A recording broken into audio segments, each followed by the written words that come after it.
Hello everyone, welcome to my YouTube channel. तो आज हम ये देख रहे थे कि जो एनिमल किंगडम था, तो एनिमल किंगडम के सारे जो फाइलम हैं, ये ऊपर आपको ये सारे फाइलम तो दिख रहे होंगे। तो इसके बारे में हम थोड़ा सा देख रहे हैं कि कौन कौन से इम्पॉर्टेंट पॉइंट्स हैं जो कि हम भूल सकते हैं। वैसे तो हमने मतलब एनिमल किंगडम बार बार पढ़ने से ही लर्न होगा, बहुत ज़्यादा इसमें रिविजन की रिक्वायरमेंट होती है। बट वैसे कुछ ऐसे इंपॉर्टेंट पॉइंट्स होते हैं जो हम भूल जाते हैं, तो हम ऐसे ऊपर ऊपर से देख लेते हैं। तो अगर हम फाइलम पॉरीफेरा की बात करेंगे तो इसमें स्पंजेस से इसको याद रखेंगे। तो इसमें क्या होता है, वाटर इंटर करता है एक माइन्यूट पोर से, जिसको हम ऑस्टिया कहते हैं। तो इंट्री के लिए ऑस्टिया होता है और एग्जिस्ट के लिए ऑस्किलम होता है। और इसके अंदर सेंट्रल कैविटी होती है, तो उसको हम स्पंजोसील कहते हैं। ठीक है, और इसके बारे में यही सब है। इसमें जो फर्टिलाइजेशन है वो इंटरनल होगा, डेवलपमेंट इसका इनडायरेक्ट होगा। रिप्रोड्यूस करेगा ए सेक्सुअली बाय फ्रेगमेंटेशन और सेक्सुअली बाय गैमेट फॉर्मेशन। और इसके ये एग्जांपल, जैसे ये साइकॉन हो गया, ये यूस्पॉन्जिया हो गया, ये स्पॉन्जिला हो गया, तो ये इसके एग्जाम्पल हो गए। और आगे भी देखते हैं। अब ये जैसे सेकेंड फाइलम की बात हम करें, फाइलम सीलेंट्रेटा, जो कि निडेरिया जिसको हम कहते हैं ना, तो इसमें निडेरिया से याद रखना है नीडोब्लास्ट। और निडेरिया इसमें क्या होता है, नीडोब्लास्ट होता है, और इसमें गैस्ट्रोवेस्कुलर कैविटी होती है। ये जैसे देखो, ये वाला स्ट्रक्चर बहुत ज़्यादा इंपॉर्टेंट है, तो ये स्ट्रक्चर अच्छे से देख लो। इसमें रिप्रोडक्शन दोनों तरीके से हो सकता है, फर्टिलाइजेशन दोनों तरीके से हो सकता है, डेवलपमेंट भी दोनों तरीके से हो सकता है। इसके वही कुछ एग्जांपल्स हैं। उसमें दो चीज़ें ये जो पॉलिप और मेड्यूसा वाला जो भी फंडा है वो इसमें आता है, यानी फाइलम सीलेंट्रेटा और निडेरिया में पॉलिप और मेड्यूसा आता है। और जो पॉलिप और मेड्यूसा दोनों रखते हैं वो ओबिलिया हो गए। ठीक है, और ये इसके एग्जांपल्स। और ये वाला जो डायग्राम है ये इंपॉर्टेंट है इसका। और इसके बाद है, इसमें गैस्ट्रोवेस्कुलर कैविटी होती है, ये भी इंपॉर्टेंट है। अब जैसे फिर तीसरा फाइलम जो है, फाइलम टीनोफोरा। तो टीनो मतलब होता है कॉम्ब, तो इसमें से कॉम्ब प्लेट वाला याद रख लें कि इसमें जो है कॉम्ब प्लेट होता है। अच्छा, ये स्ट्रक्चर याद रखें, ये भी इंपॉर्टेंट है। ये प्लूरोब्रांची यानी सी गूजबेरी का है। इसमें टेंटिकल्स निकले हैं। यहाँ पे 8 एक्सटर्नल रोज होते हैं सीलिएटेड कॉम्प्लेट्स के। ये जो आपको ये ग्रीन ग्रीन दिख रहा है, तो ये जो है कॉम्ब प्लेट के स्ट्रक्चर हैं, और ये 8 होते हैं। ये भी रिप्रोडक्शन ऑली सेक्शुअल करता है, फर्टिलाइजेशन इसका एक्सटर्नल होता है, डेवलपमेंट इसका इनडायरेक्ट होता है। उसके बाद है इसमें बायोलॉमिनेसेंस, यानी वो जो लाइट वाली जो प्रॉपर्टी होती है ना, लाइट एमिट करने की प्रॉपर्टी, वो इसमें होती है। तो ये भी एक इम्पॉर्टेंट इसका कैरेक्टरिस्टिक है। इसको कॉमनली सी वॉलनट और कॉमजेलीस कहते हैं, तो ये याद रख लो। उसके बाद आता है फाइलम प्लेथियलमेंथिस। प्लेथी यानी फ्लैट, तो फ्लैट वॉर्म से याद रखना है। प्लेथियलमेंथिस जैसे ही आएगा तो फ्लैट वॉर्म दिमाग में आना चाहिए। तो ये क्या होता है कि मोस्टली इंडोपैरासाइट होगा। अच्छा, फ्लेम सेल यहाँ पे प्रेजेंट होती है ऑस्मो रेगुलेशन और एक्सक्रीशन के लिए। हुक एंड सकर्स मौजूद होते हैं। अब जैसे ये एक एग्जांपल है इसका, ये टेपवॉर्म का एग्जांपल है, इसमें हुक एंड सकर दोनों प्रेजेंट हैं। लेकिन ये एग्जांपल किसका, लीवर फ्लूक का, इसमें सिर्फ सकर्स प्रेजेंट होते हैं। ठीक है, तो ये हो गया इसका। प्लेनेरिया यहाँ पे आता है, प्लेनेरिया के बारे में बार बार पूछते हैं। प्लेनेरिया जो होता है इसके ये पॉज करता है हाई रीजनरेशन कैपेसिटी को। सो ये इसका एक इम्पॉर्टेंट कैरेक्टरिस्टिक हो गई। अब आगे देखते हैं। अब आगे जैसे हो गया फाइलम एशकेलमेंथिस। तो एशकेलमेंथिस का मतलब, एशकेलमेंथिस जैसे ये याद रखना है, राउंड वॉर्म। इसमें क्या होता है, सर्कुलर क्रॉस सेक्शन होता है जो कि सर्कुलर होता है, तो इसमें राउंड वॉर्म से याद रखना है। दूसरी बात, यहाँ पे एलिमेंट्री कैनाल कंप्लीट होता है with a well developed muscular pharynx. उसके बाद यहाँ पे एक्सक्रीटरी पोर जो होते हैं, एक्सक्रीटरी पोर होंगे, एक्सक्रीशन जो है, ये क्या लिखा है, an excretory tube removes body waste from the body cavity through excretory pore, तो वो तो अलग चीज़ हो गई। उसके बाद यहाँ पे ये बहुत इंपॉर्टेंट है, इसका डायग्राम देखो। अब जैसे ये मेल का डायग्राम है, तो मेल जो होगा वो उसका जो पोस्टीरियर टेल है, ये मतलब ऐसे कर्व्ड होगी, और ये लॉन्ग होगा। फीमेल लॉन्ग होगी, और इसकी जो पोस्टीरियर टेल होगी वो स्ट्रेट होगी। तो ये इसका डायग्राम बहुत इंपॉर्टेंट है कि मतलब मेल शॉर्ट और फीमेल लॉन्ग।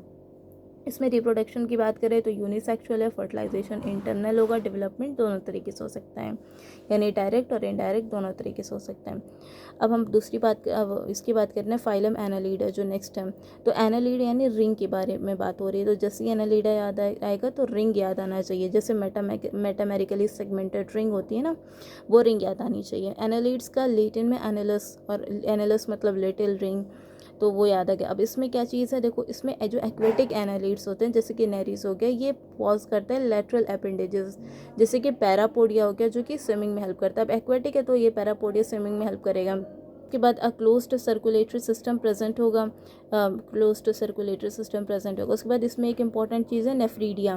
नेफ्रीडिया जो होता है ये ऑस्मो रेगुलेशन और एक्सक्रीशन में हेल्प करता है। तो इसमें एनालिडिया में क्या होगा, इसमें जो है वही रिंग होंगी यानी मेटामेरिकली सेगमेंटेशन होगा, और यहाँ पे पैरापोडिया होगा जो स्विमिंग में हेल्प करेगा, नेफ्रीडिया होगा जो ऑस्मो रेगुलेशन और एक्सक्रीशन में हेल्प करेगा।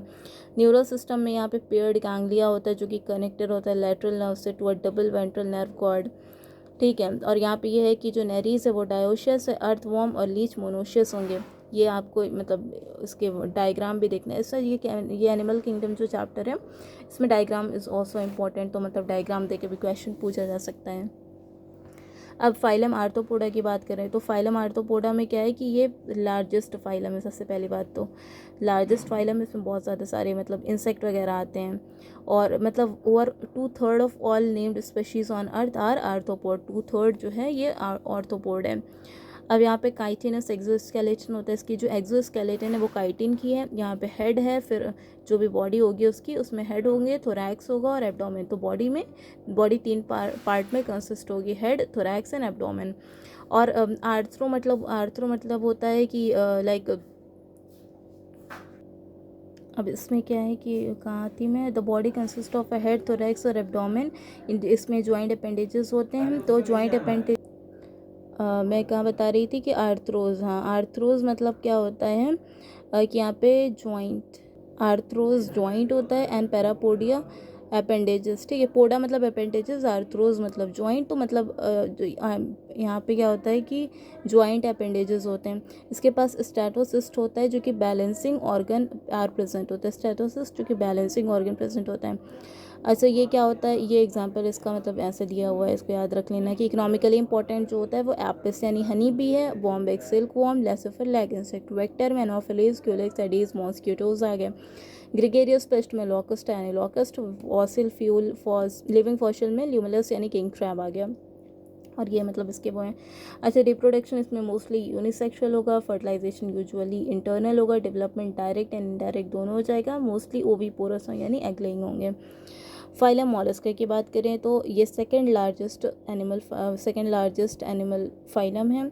मॉलस्का टेरेस्ट्रियल एक्वेटिक दोनों हो सकता है। यहाँ पे क्या है कि इसकी बॉडी कवर्ड होती है कैल्केरियस सेल से यानी कैल्शियम से बनी हुई सेल से इसकी बॉडी कवर्ड होती है, अनसेगमेंटेड होती है। इसमें हेड, मस्कुलर फूट और विस्ट्रल हम्प है। जैसे यहाँ पे हेड, थोरैक्स और एब्डोमेन था, यहाँ पे head, muscular foot and विस्ट्रल hump है।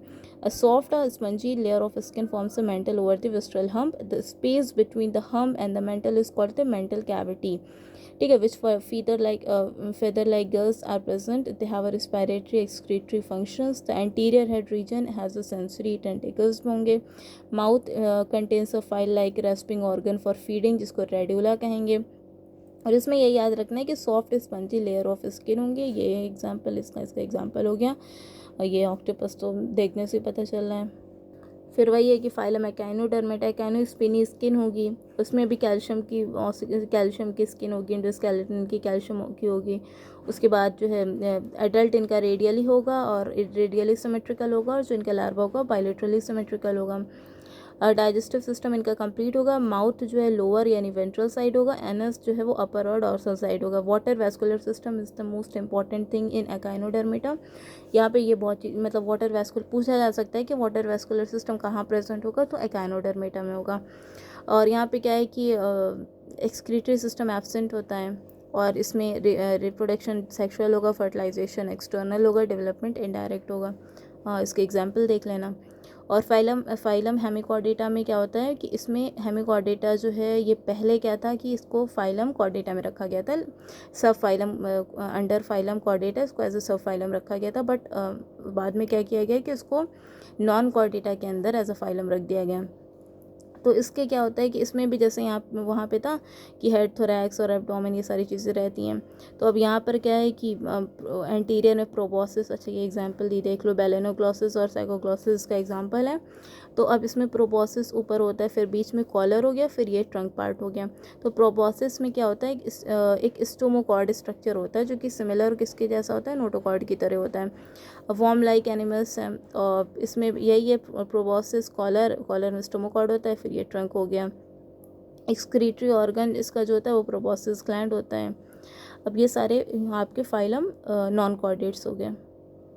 सो इस वीडियो में यहीं तक देखते हैं, फिर आगे हम देखते हैं कि अगर आपको फाइलम कॉर्डेटा की भी हम वीडियो बना के डाल देंगे। So thank for watching and कैसे बताइएगा कि आपको ये चैप्टर कैसा लगता है। मुझे तो बड़ा मुश्किल लगता है, बहुत बार इसको रिवीजन करने की रिक्वायरमेंट होती है क्योंकि इसमें बहुत ज़्यादा एग्जांपल्स हैं और ये बहुत ही लाइक मेमोरेबल चैप्टर है। So thanks for watching.